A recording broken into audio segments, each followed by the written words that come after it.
우리에게 주신 영의 양식은 신약 성경 로마서 8장 26절부터 30절까지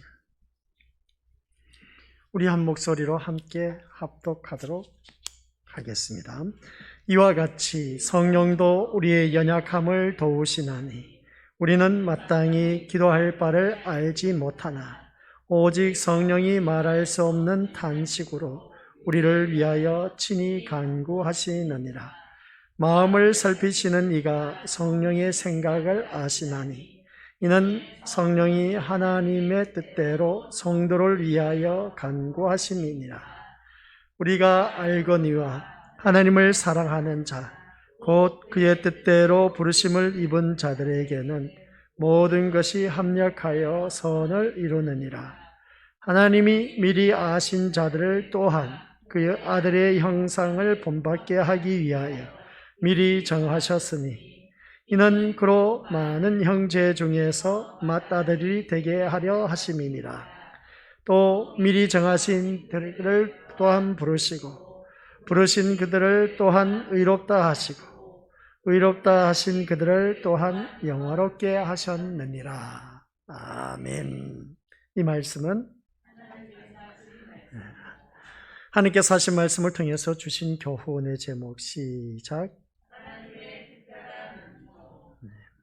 아버지 하나님, 오늘따라 우리에게 주신 귀한 영의 양식 로마서 8장 26절부터 30절 말씀을 통하여 하나님의 특별한 은총이라는 제목으로 하나님의 말씀을 나눌 때에 귀한 은혜가 더욱더 차고 넘쳐 그 특별한 은총이 무엇인지 깨닫게 하옵시고 더욱더 하나님 앞에 감사하며 믿음 생활하는 아버지 하나님의 아름다운 자녀 되게 하옵소서.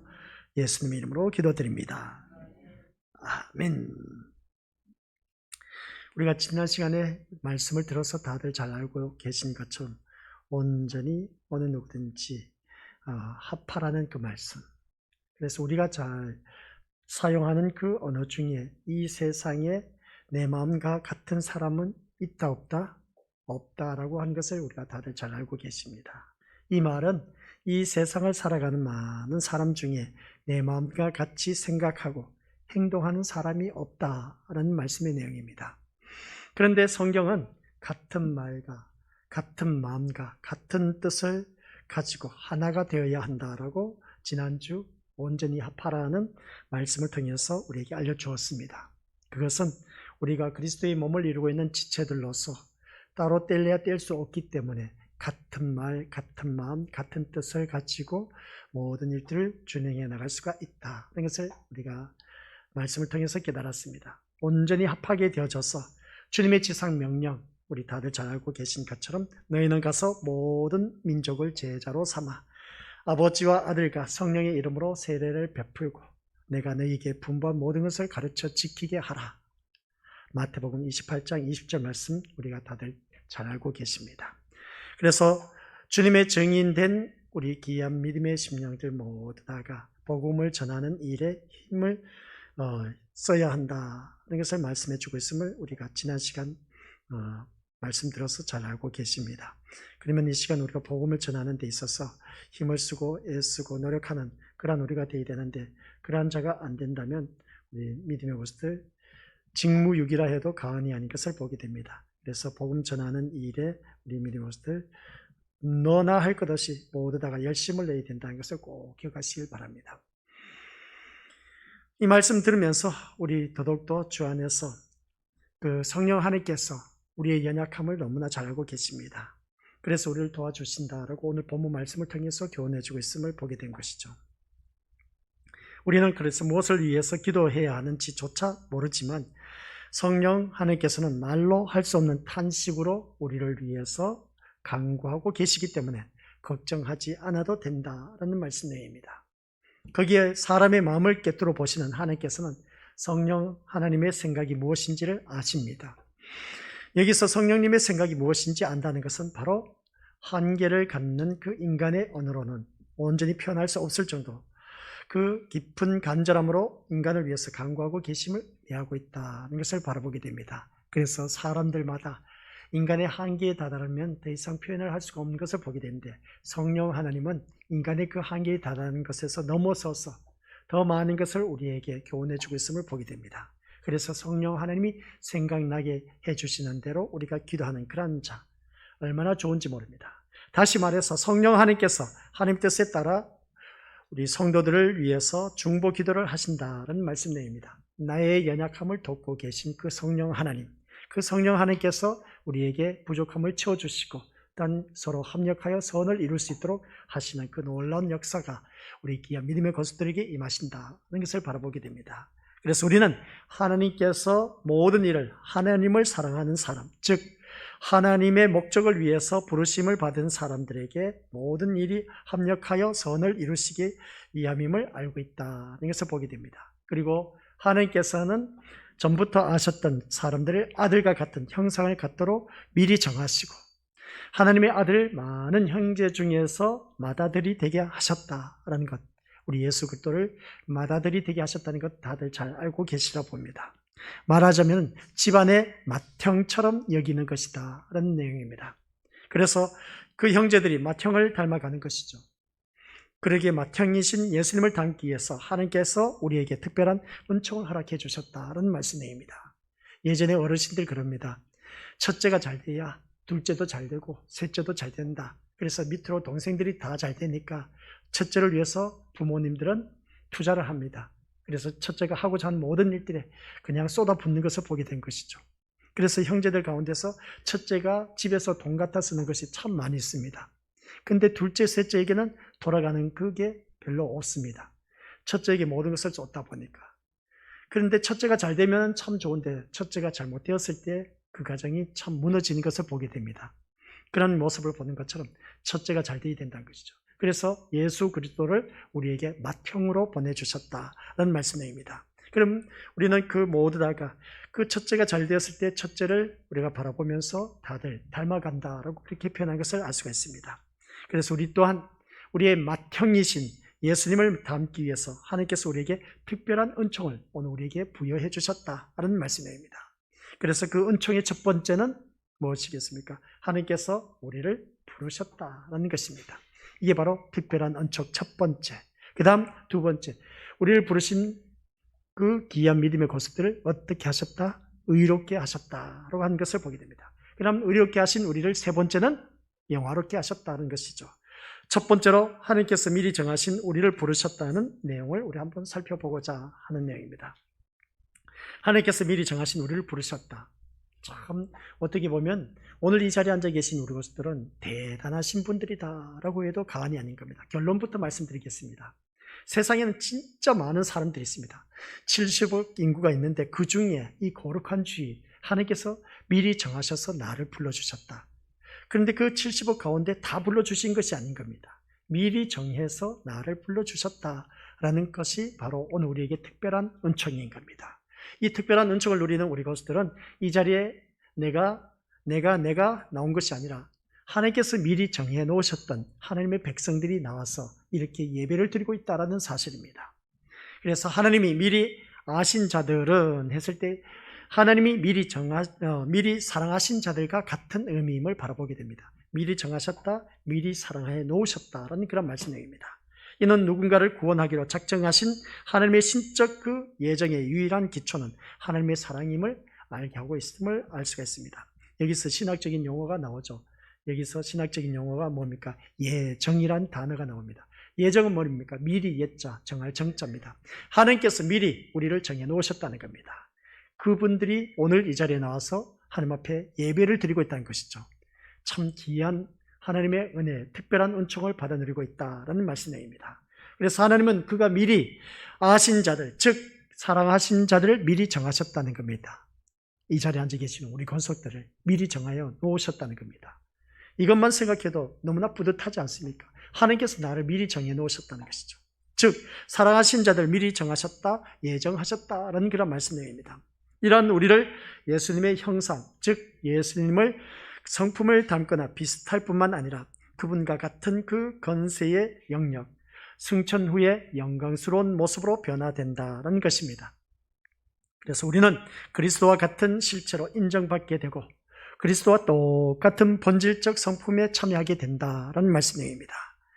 우리가 믿음 생활하면서 그리스도의 성품을 닮아가는 것이죠. 또한 이 땅에서 예수님의 성품을 본받아 살 뿐만 아니라 부활 후에 그리스도와 더불어 같은 영광을 받게 된다는 겁니다. 부활 후에 같은 영광을 받게 된다.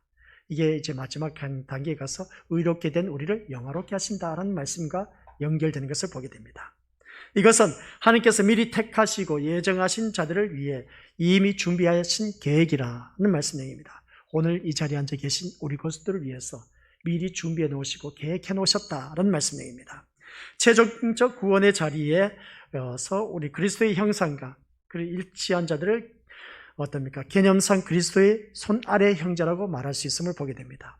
그리스도와 그리스도인 사이의 관계가 형제라는 가족의 그 친밀성으로 묶인 관계라는 사실과 더불어서 그리스도인들이 그리스도를 닮아야 한다는 사실을 통해서 그리스도가 가장 먼저 난 자라는 우월성을 보여주고 있다. 그래서 우리는 하나님의 한 가족으로서 우리의 제일 맏형이 누구시냐라고 했을 때에 예수 그리스도이시다. 그래서 예수 그리스도를 우리는 닮아가야 된다. 라는 그런 말씀의 내용입니다. 그러한 우리를 부르시고라는 말씀을 하시면서 하나님께서 이미 선택하시고 지명하신 자를 이 세상에 묶여있는 속박으로부터 불러내심으로써 그들을 의롭게 하시고 거룩하게 하여서 하나님을 섬기게 하기 위한 하나의 가정으로 생각하고 있다라는 말씀입니다. 그래서 여기에서 하나의 가정은 뭐냐라고 했을 때에 우리는 세상에 얽매여서 속박으로부터 벗어나서 이제는 주 안에서 부르심을 받은 하나님의 자녀로서 자유함을 누리면서 살아간다라는 내용입니다. 이처럼 우리가 하나님을 섬기기 위하여 그 은혜와 그 가정은 또 예수 그리스도께서 이 땅에 오시고 십자가에서 우리의 죄를 대속해 주시고 부활하신 그 성천하신 일은 우리가 이런 일들이 일어나게끔 한 것은 아무것도 없습니다. 내가 이 세상에 태어나서 한 일이 뭐가 있겠냐는 것이죠. 내가 한 일이 없다는 겁니다. 그러나 우리 주님께서 우리를 위해서 이미 우리를 어떻습니까? 하나님을 섬기기 위해서 그 은혜의 가정을 우리에게 베풀어 주시는데 그래서 예수님께서 이 땅에 오시고 이 땅에 오셔서 34년 동안 사시면서 마지막에 십자가에 못 박혀 돌아가십니다. 십자가에 못 박혀 돌아가신 이유는 바로 오늘 이 자리에 앉아 계신 우리 믿음의 식구들 죄를 위해서 그 죄를 짊어지시고 단번에 해결해 주셨습니다. 과거, 현재, 미래의 모든 죄까지. 그래서 그 죄 사함을 받은 우리들은 이제 부활 승천하신 그 예수님이 우리가 이러한 모든 일들에 내가 한 일이 뭐가 있겠냐는 것이죠. 모두 다 하나님이 하신 일입니다. 하나님이 하신 일에 우리는 감사하자는 것이죠. 그래서 오늘 이 자리에 앉아 계신 우리 것들을 불러주셨다는 겁니다. 불러주신 우리 모습을 바라봤을 때 우리는 놀라운 복음의 진리를 들었습니다. 그렇기 때문에 우리가 그 진리를 만든 것이 아니라 다만 그것을 듣고 믿었을 뿐이란 것이죠. 믿었을 뿐인데 우리 마음속에 하나님의 사랑이 일깨워져서 죄에 대한 그 깨달음이 왔고 더 나아가서 하나님의 용서와 구원을 경험하게 하셨다는 내용입니다. 그래서 구원을 경험한 우리들이 이렇게 날씨 좋은 가운데서도 산과 들로 어떤 일을 하러 나가지 아니하고 주님 앞에 나온 우리 것들 모습을 보니까 이런 일도 우리가 이루어 놓은 일이 아니란 것이죠. 모든 것이 하나님의 주권적인 은혜로 우리 믿음의 식구들을 불러주셨다는 내용입니다. 그러고 보면 이 자리에 앉아 계신 우리 것들은 어느 누구보다도 구원에 대한 확신을 갖고 계시고 하나님께서 불러주신 그 모습을 볼 때에 내가 내 힘으로 나온 것 같지만 절대로 아니라는 사실, 하나님께서 이미 이 모든 일들을 주님의 은혜로 주권적인 은혜로 우리 믿음의 것들을 이 자리에 이끌어 놓으셨다는 말씀 내용입니다. 내가 이것을 하지 않았다. 나는 이것을 결코 할 수 없다. 하나님께서 이 모든 일을 하셨다라고 할 뿐인 것입니다. 모든 것이 하나님으로부터라고 하는 것은 우리 성도들의 깊은 체험이라는 것이죠. 내가 한 일이 없다는 것이죠. 우리 다들 그런 고백을 많이 합니다. 많은 은혜를 받고 나서 우리가 고백하기를 뭘 합니까? 나는 이렇게 정말 하나님 은혜가 아니었으면 이렇게 될 수가 없었다고. 내가 한 것은 아무것도 없다고. 하나님께서 모든 일들을 이루어 놓으셨다고 하면서 하나님께서 일을 이루어 놓으셨다. 하나님께서 하게 하셔서 이렇게 놀라운 기적을 우리가 체험하게 되었다. 하나님이 모든 일을 주장해 주셨기 때문에 이런 일들을 할 수가 있었다. 그렇게 고백을 하는 겁니다. 바로 그겁니다. 구원을 위해서 하나님께서 이미 모든 것을 다 준비해 놓으셨고 계획해 놓으셨습니다. 그러한 우리들을 이 세상에 보내시고 또한 우리를 부르셨다는 말씀 내용이죠. 이런 성도는 수많은 사람 가운데서 하나님께서 나를 아시고 예정해 놓으신 은혜에 감사를 드려야 한다는 말씀입니다. 하나님께서 나 같은 보잘것없던 나를 하나님께서 불러주셨다는 겁니다. 얼마나 감사할 일이겠습니까? 그 은혜를 굳게 의지하고 무슨 일을 당해도 하나님이 나를 아시고 이미 구원하시기로 작정해 놓으셨음을 확신하고 믿음으로 지켜나가야 됩니다. 오늘 이 자리에 앉아 계신 우리 것들, 내가 어떤 일이 당한다 할지라도 걱정 근심하지 마시고 미리 정하여서 나를 불러주셨고 불러주신 우리들을 살아가는 상황 가운데서 힘들고 어려운 일들 있지만은, 그러나 이 구원에 대한 확신을 가지고 우리 주님을 더욱더 믿고 의지하면 믿음을 지켜나갈 때 하나님께서 귀한 은혜를 나눠주신다라는 말씀 내용입니다. 더불어서 이런 때에 우리는 어리석음을 범하지 말아야 된다는 내용입니다. 하나님 미리 아시고 택해 놓은 자처럼 응답하면서 살아가야 됩니다. 하나님께서 미리 택해 놓으신 자처럼 응답하면서 어떻게 살아가겠습니까? 우리가 하나님께서 나를 불러주셨습니다. 그러면 하나님께서 택하신 백성답게 살아가는 것이, 거기에 하나님 응답하며 살아가는 것입니다. 그러니까 첫 번째, 하나님께서 나를 부르셨다.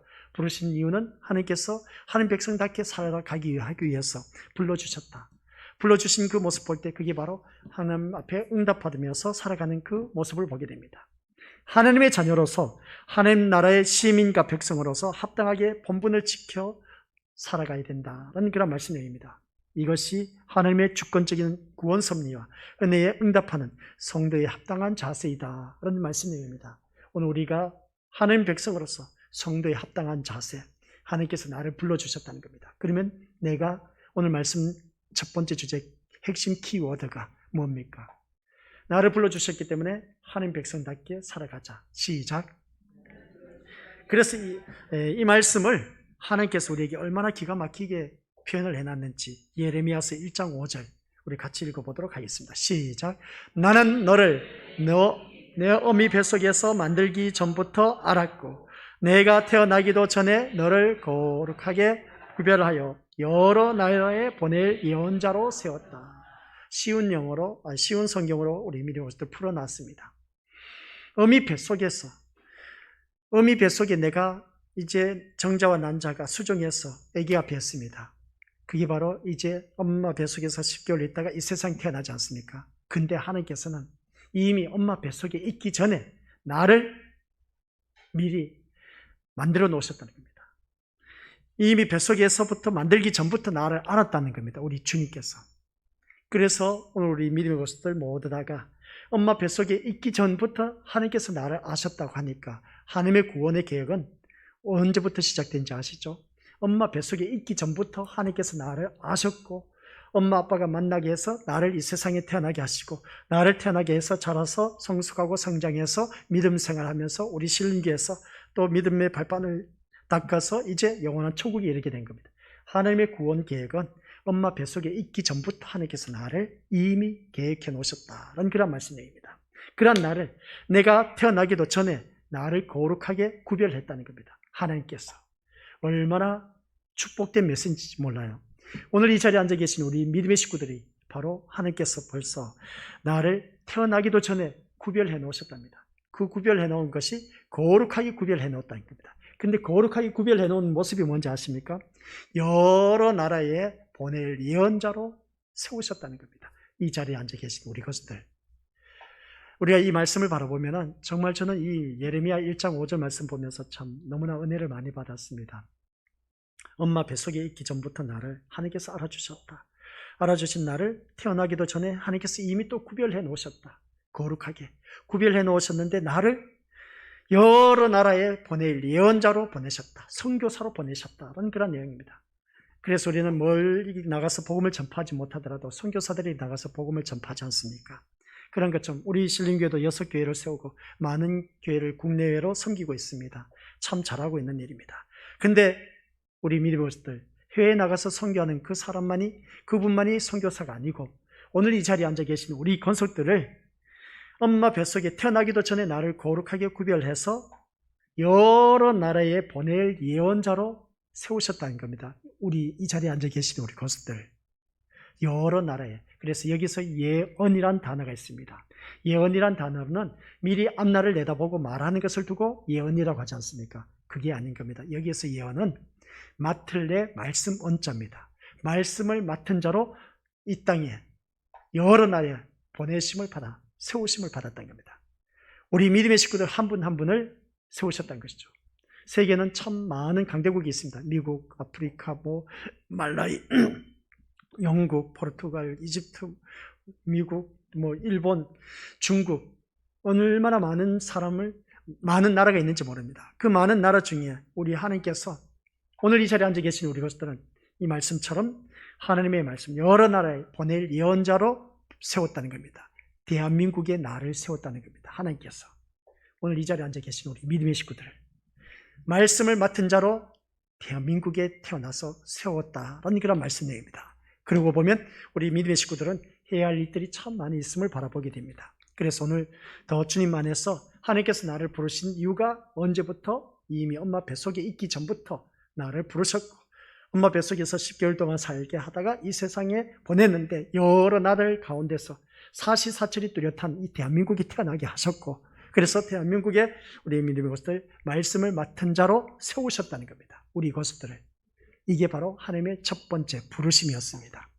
부르심은 우리가 어떻게 살아가야 된다? 하나님 뜻대로 합당하게 우리가 살아가자는 그런 말씀입니다.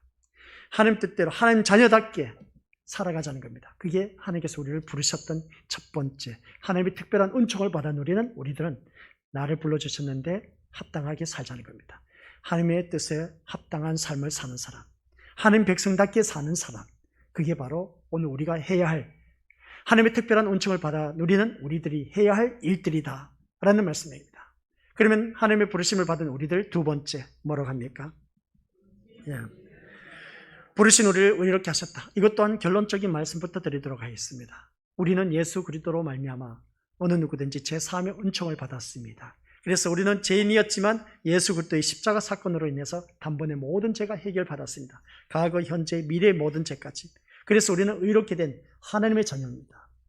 의롭게 된 하나님의 자녀가 우리가 그러면 어떻게 살아가야 되느냐라는 말씀입니다. 근데 제3의 은총을 받은 우리가 하나님의 의를 드러내면서 살아야 되는데 자기 의를 드러내면서 살아서는 안 된다라는 말씀입니다. 하나님의 특별한 은총을 받아 누린 우리들, 그 놀라운 은혜 가운데서 엄마 뱃속에 있기 전에도 나를 미리 정해놓으셨고 이 세상에 보내주셨고 하나님의 말씀을 맡은 자로 우리 대한민국에 세워놓으셨습니다. 그런 우리들이 그럼 부르신 우리를 의롭게 하셨다는 것인데 의롭게 된 우리들은 한결같이 두 번째 말씀의 핵심은 뭐냐라고 했을 때 우리를 의롭게 하셨다는 겁니다. 그러면 자기 의의를 나타내지 말고 쉽게 표현하면 자기 자랑하지 말고 하나님 자랑하라는 겁니다. 예수 그리스도 안에서 자랑하라고 하는 것처럼 두 번째 말씀이 그겁니다.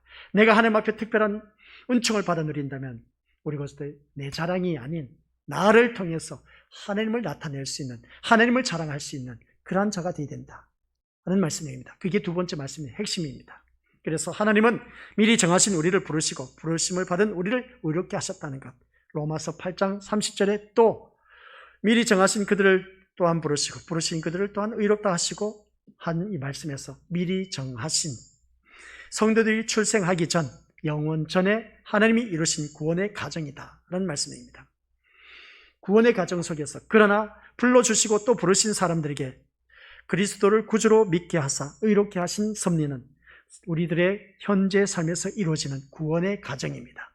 그러니까 구원의 가정은 우리 것들 내가 이 세상 태어나서가 아니라 이미 영원 전부터 하나님께서 나를 택하여 주셨고 엄마 뱃속에서 잉태하게 10개월 동안 살게 해주셔서 이 세상 대한민국이 태어나게 해주셨고 태어나게 해주신 나를 하나님의 말씀을 맡은 예언자로 우리를 이 땅에 세우셨다는 겁니다. 그래서 우리가 믿음 생활하면서 점점점 거듭난 삶으로 이제 영원한 그 영화의 세계, 세 번째 가면 영화의 세계가 이렇게 되는데 천국에 이르게 하셨다는 겁니다. 이게 바로 구원의 가정에 있는 그런 우리들의 모습이다라는 말씀입니다. 그러면 여기서 보면은 그렇습니다. 우리가 현재 삶에서 살아가는 삶의 구원의 가정을 바라봤을 때 의롭다고 하심을 통해서 옛 죄를 모두 다 사해 주시고 그리스도처럼 의로운 자로 여기셔서 그들로 더불어서 화목한 교제를 하신 것을 바라보게 됩니다. 로마서 5장 1절 말씀이죠. 우리가 서로 화목하면서 교제를 나누면서 살아가는 겁니다. 이 세상에 예수님이 오신 것은 하나님과 우리가 원수되었던 관계를 화목하게 하기 위해서 오셨습니다. 그러면 우리는 이 세상 하나님의 말씀을 맡은 그런 예언자로서 그래서 세움을 받았는데 우리 주위 사람들과 함께 더불어서 화목하게 살아가야 된다는 말씀입니다. 우리가 해야 할 하나님의 특별한 은총을 받아 누린 우리들이 해야 할 일들임을 바라보게 됩니다. 이러한 우리는 하나님의 영광이 아닌 자기 의를 드러내기에 급급하다는 것을 보게 됩니다. 믿음 생활하다 보면 그러지 않습니까? 내가 뭐 잘되면 자기가 하면서 어떻습니까? 내가 이렇게 해서 이렇게 됐다 하면서 자기를 뽐내면서 자기 의를 드러내는 자들이 참 많이 있는데 우리는 그런 자가 되어서는 안 된다라는 말씀입니다. 구약 성경에 우리 다들 잘 알고 있는 것처럼 남유다, 북이스라엘과 남유다가 있었습니다. 그래서 하나님의 그 통일 이스라엘 백성들이 남유다와 북이스라엘로 갈라졌을 때는 솔로몬 왕, 그의 아들 므낫세로 인해서 갈라진 것을 바라보게 됩니다. 그런 모습 볼 때 북 10지파와 남 2지파로 나뉘어진 것을 보게 된 것이죠. 그래서 그 가운데 북이스라엘은 우상 숭배하다가 일찌감치 여러 나라의 그 공격을 당해서 이미 다 깨져버렸습니다. 망해버렸죠. 근데 남유다는 그래도 하나님을 섬기는 왕으로서 거듭났기 때문에 그래도 간간히 하나님 보시기에 온전한 정치를 한 그런 인물들이 참 많이 있었음을 보게 됩니다. 그 중에 남유다의 13번째 왕, 13대 왕이었던 히스기야 왕이 있었습니다. 히스기야 왕은 우리가 지난 시간 말씀드려서 알고 계시지만 우상 타파하면서 모든 산당을 제거하고 하나님 보시기에 기뻐하신 일들을 다 종교개혁을 단행했습니다. 그러면서 어떻습니까? 하나님이 기뻐하신 일을 찾아 하다 보니까 얼마나 참 좋은지 모릅니다. 그래서 그의 정권이 29년 동안 정권을 잡았습니다. 오랜 기간 동안 잡았던 것을 보게 된 것이죠. 이러한 그 정권을 잡아서 다스렸던 히스기야 왕. 그래서 이사야 선지자가 와서 말한 겁니다. 왕이시여, 이제 이 세상 살 만큼 살았으니까 짐 정리하시죠. 죽을 준비를 하라는 겁니다. 그래서 29년간 유다를 다스렸던 그 히스기야 왕은 병들어 죽게 되었을 때 기도해서 몇 년을 더 연장된 삶을 살았다? 15년을 더 연장된 삶을 살았습니다. 그래서 이 히스기야 왕이 병이 낫자 감사의 글을 써서 그 표현한 것을 바라보게 됩니다.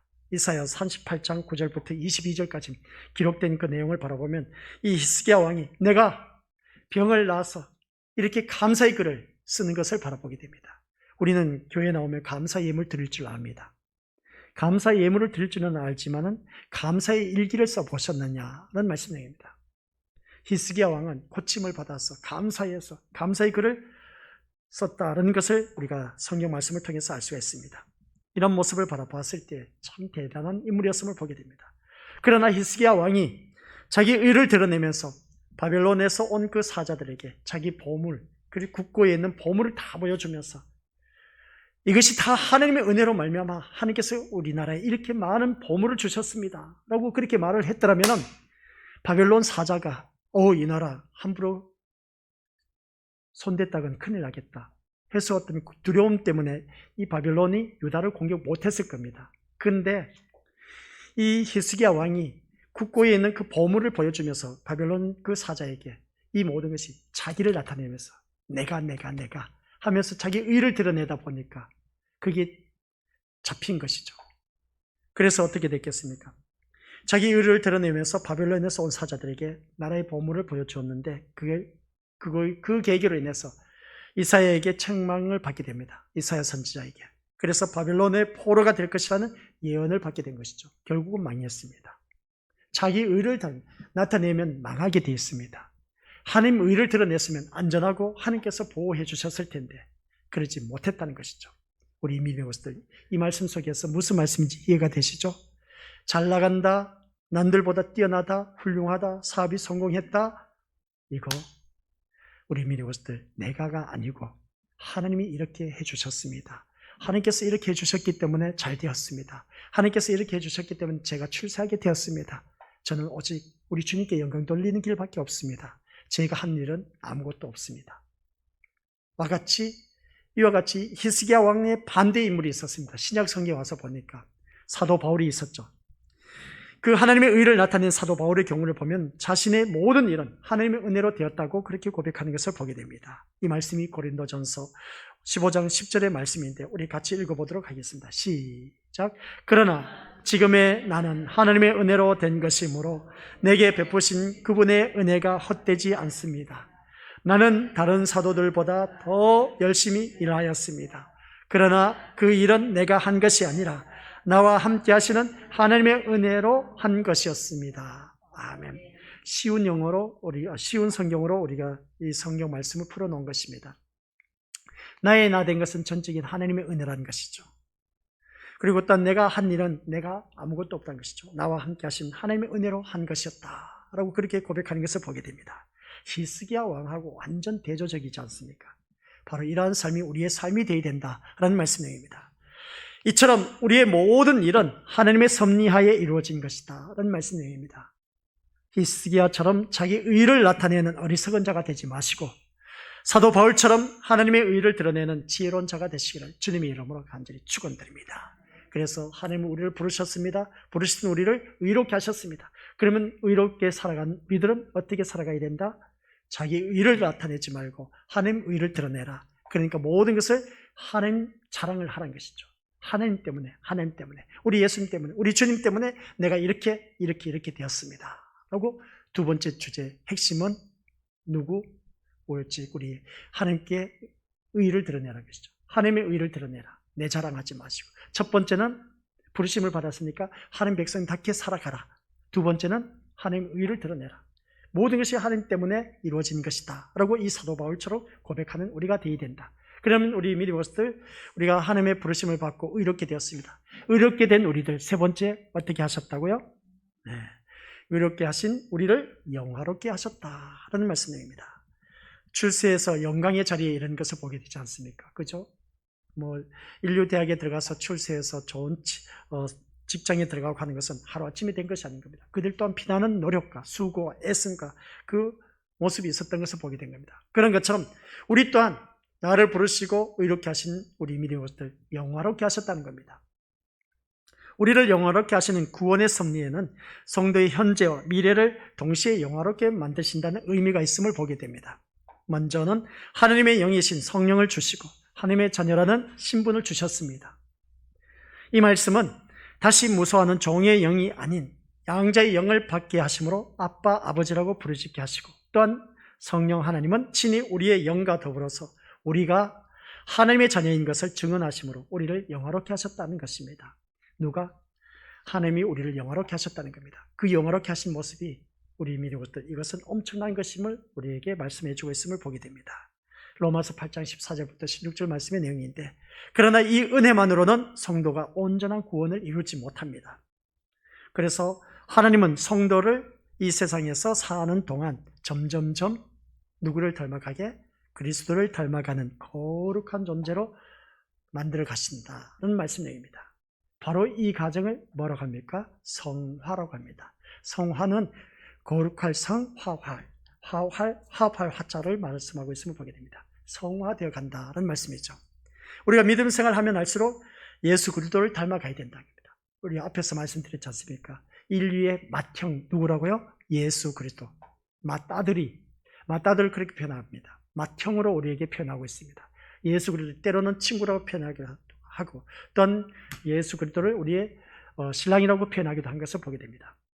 근데 맏형으로 우리에게 맏아들이 되게 하여 주셔서 우리는 예수 그리스도를 닮아가면 되는 겁니다.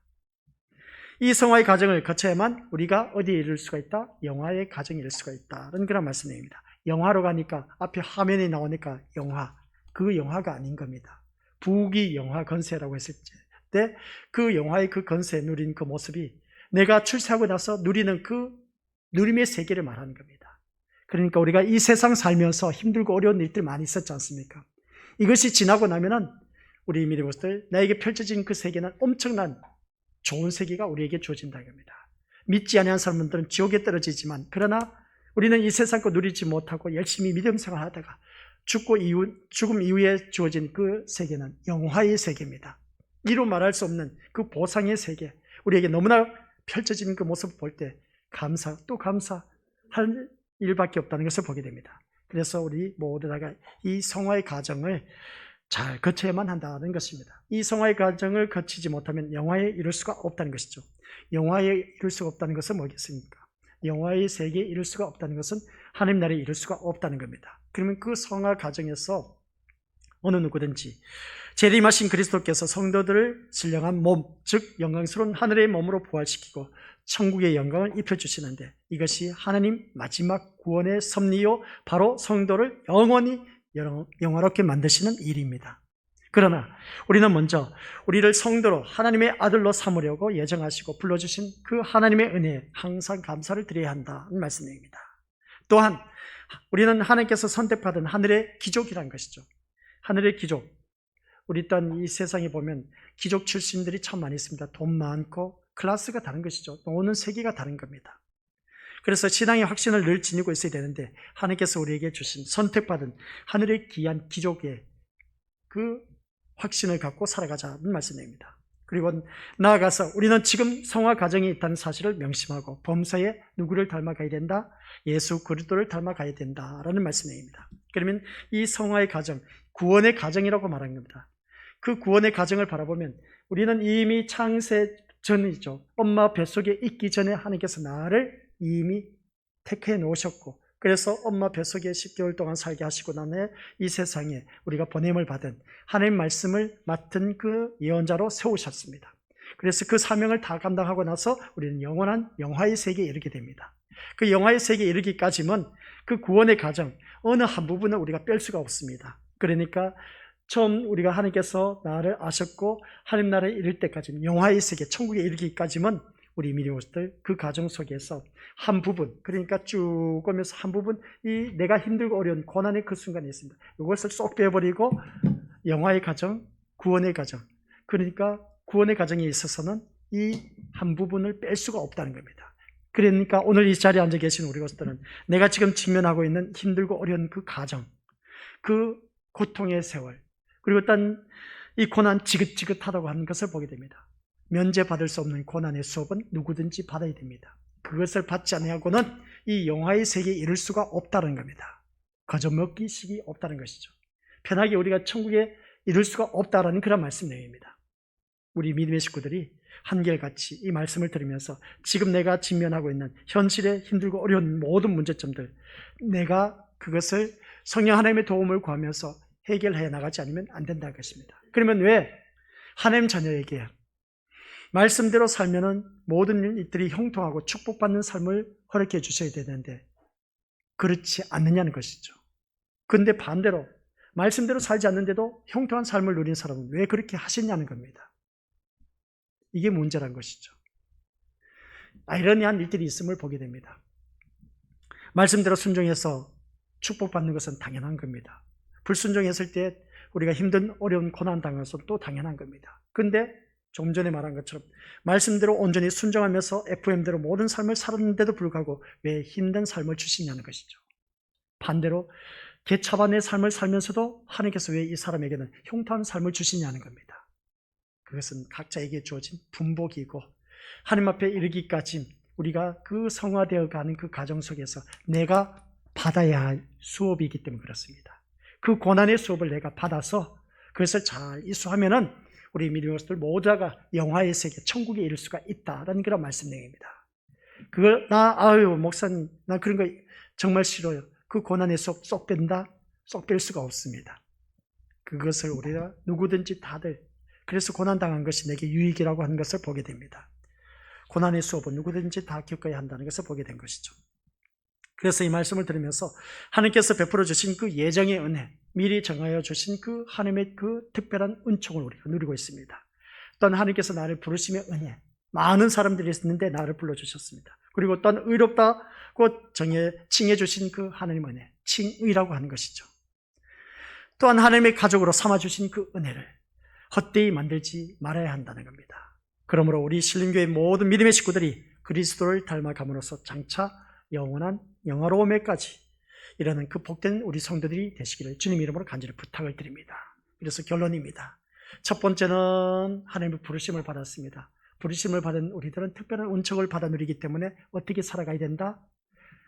하나님 자녀답게 살아가야 된다. 부르심을 받은 우리들을 의롭게 살게 해주셨습니다. 그러면 우리는 누구 자랑만 해야 된다? 자기 자랑이 아닌 자기 의를 나타내는 아닌 하나님의 의만 드러내는 그런 자로 살아가야 됩니다. 그 다음 세 번째, 우리 의롭게 된 우리를 영화롭게 하셨다고 했습니다. 이런 영화롭게 된 우리들은 어떻게 누구를 닮아가야 된다? 예수님을 닮아가야 된다. 예수님을 닮아갈 때 우리는 영화의 세계, 천국에 이를 수가 있다는 말씀입니다. 옆에 사람이 아무리 훌륭하고 뛰어났다 할지라도 우리는 살아계신 예수님을 닮아가야 됩니다. 예수님을 닮지 못하면 영화의 세계에 이를 수가 없다는 것. 그래서 우리는 힘들고 어려운 고난의 그 연속이 왜 있느냐?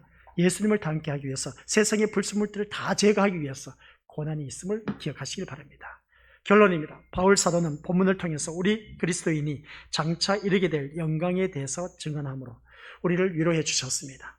또한 성령 하나님이 항상 우리와 함께 하셔서 우리의 기도를 도우시고, 하나님은 모든 것을 연합시켜 우리를 유익하게 하신다고 하였습니다. 그리고 성도는 창세전부터 이미 구원받을 자로 하나님께서 이미 예정해 놓으신 특권적인 존재라는 사실 또한 강조하고 있습니다. 오늘 이 자리에 앉아 계신 우리 권속들이 정말 특별한 존재. 그래서 결국 성도는 영원한 영화로움에 이를 것이라고 위로해 주었습니다. 그날을 바라보면서 우리 참자는 것입니다. 그러므로 성도는 하나님의 총체적인 구원 은혜 속에 살고 있음을 알아야 합니다. 성부 하나님은 구원 계획과 섭리를 우리에게 적용을 시켜서 온전한 구원에 이르게 하신 것을 꼭 기억하시길 바랍니다. 따라서 우리들의 삶은 이러한 그 하나님의 풍성한 구원의 은혜로 보장받은 삶이라는 사실에 늘 감사하면서 살아가시길 바랍니다. 더불어서 이러한 풍성한 은혜를 받은 우리는 협력하여 선을 이루어가는, 그래서 서로 돕고 나누는 일에 최선을 다할 수 있도록 일어나 함께 가는 동행자, 동력자가 되시기를 주님의 이름으로 간절히 축원드립니다. 아버지 하나님 은혜 감사드립니다. 오늘 이 자리에 머리 숙인 우리 귀한 믿음의 백성들, 하나님의 특별한 은총을 받아 누리며 하나님의 부르심을 받았다는 것 잊지 말게 하옵소서. 부르심을 받았다면 하나님 백성답게 살아야 된다는 것, 하나님 백성답게 사는 우리들, 부르심을 받은 자를 의롭게 하셨다고 하였습니다. 나를 나타내는 것이 아니라 오직 예수 그리스도만 자랑할 줄 아는 그러한 자가 되었을 때 우리 모두 다가 영원토록 누리게 되는 그 영화의 세계에 이르게 하신다라고 했습니다. 영화의 세계에 이르기까지는 우리는 성화되어 가야 되는데 누구를 닮아가야 되느냐? 예수님을 닮아가는 길밖에 없음을 기억하게 하옵소서. 예수님을 닮은 사람은 우리가 천국에 이르게 된다라는 것을 꼭 기억하게 하옵소서. 예수님의 이름으로 기도드립니다. 아멘.